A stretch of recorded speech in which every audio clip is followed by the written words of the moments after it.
আসসালামু সবাই কেমন আছেন? আজকের ভিডিওটা সবার কাছে পৌঁছাবেন, প্রচুর পরিমাণ ফলো দিবেন, মানুষের কাছে যাতে কোথায় পৌঁছায় লাইক দিবেন। আজকে 3 দিন গত হয়ে গেছে, আজকে 4 দিনে পড়ছে আমাদের কুমিল্লা লাকসাম জেলার ভিতরে এখনও কারণ নাই। আজকে 3-4 দিন আমরা কারোর সাথে কোনো যোগাযোগ করতে পারি না, কোনো কিছু করতে পারি না। আমরা আজকে যাই বাইরের থেকে মোবাইল চার্জ দিয়েছি, অথচ কারেন্টের তার ছিঁড়ে রয়েছে, তার মাঝে ঠাইল হয়ে রয়েছে, বাঁশ হয়ে রয়েছে। এদের কাছে ফোন করে, এরা কেউ ফোন ধরে না, আবার বলে বাঁশ কাটি দিত, বাঁশ কাটতো। মানে এরা দিয়ে আইয়া কারেন্টের তারগুলো ঠিক করবো, দেখবো, এরকম কোনো সিস্টেম নেই। মানুষের ফ্রিজের ভিতরে যা আছে সব নষ্ট হয়ে দিতেছে। আমাদের ফ্রিজও যা আছিল একদম সব নষ্ট হয়ে গেছে। এগুলো মানে খাওয়ারও উপযুক্ত নাই। আপনারা ভিডিওটা প্রচুর পরিমাণ ফলো দিবেন, শেয়ার দিবেন, মানুষের কাছে পৌঁছাবেন। আমাদের এখানে কারণটা কেন ওরা ঠিক করতেছে না? সব জায়গায় কারণ আসছে, কিন্তু আমাদের এলাকাতে একটা ছোট্ট একটা গ্রাম, এই গ্রামটার মধ্যে কারণ আসতেছে না। দেখেন অন্ধকার হয়ে গেছে। কালকে এক বেলাটা মোমবাতি আনি রাত কাটাইছি, পরশু দিনও মোমবাতি দিয়ে রাত কাটাইছি। এখন আজকে আবার রাতের থেকে সারাদিন আমরা ভাবছি কারণ ঠিক করবো, কিন্তু আজকে সারাদিনও কারণ ঠিক করে নাই। এখনও কারণ আইবার মতো নামগন্ধ নাই।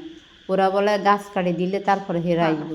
তো এরা কারেন্টের সরকারি চাকরি করে না, আমরা কি মাস শেষে বেতন দিই না? মাস শেষে কি আমরা কারেন্টের বিলগুলো দিই না? আমরা কি বিলের টাকা রাখি দিই? তাহলে আমাদের কারণ কিনলে আজকে 3-4 দিন ধরে নাই।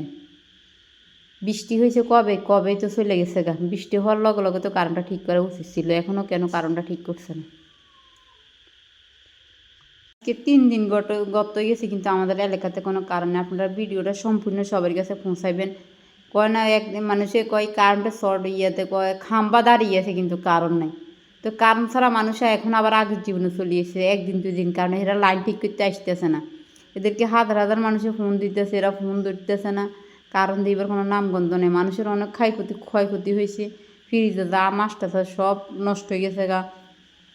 কারো টাঙ্কিতে পানি নেই। আমরা আজকে 2 দিন গোসল করতে পারি না। শর্মের কথা কী কই মানে গড়া অনলাইনে আমরা ফ্রিজের টাঙ্কির মধ্যে একটু পরিমাণ পানি নেই, যে আমরা পানি দিয়ে মানুষ একটা ব্যবহার করবে, একটা কিছু করব।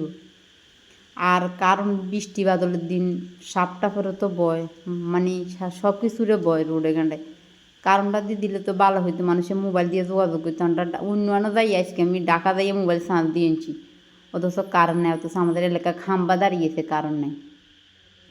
তো প্রচুর পরিমাণ ভিডিওটা ফলো দিবেন, সরকারের কাছে যাতে দেয় এর মানে সে যাতে আমরা কারণটা যাতে ঠিক করি, যে কারণটা লোকের কাছে যাতে ফোন করে।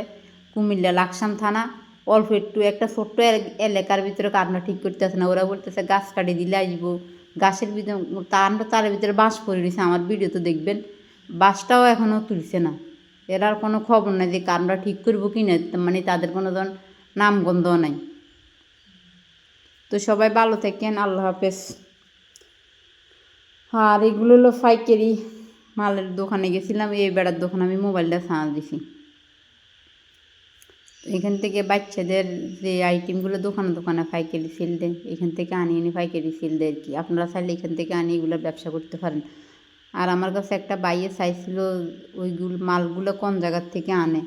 ওইগুলো ঢাকা বাবুবাজার নামে আপনি সিধে যে রাস্তা দিয়ে হাঁটি দেবেন, এই রাস্তার আশেপাশে মানে দোকানগুলো বসে, এই রাস্তা দিয়ে সিধা বাবুবাজারের দিকে হাঁটি চলে যাবেন। সকালবেলা তাইলে পাইবেন। তো সবাই ভালো থাকেন, আল্লাহ হাফেজ।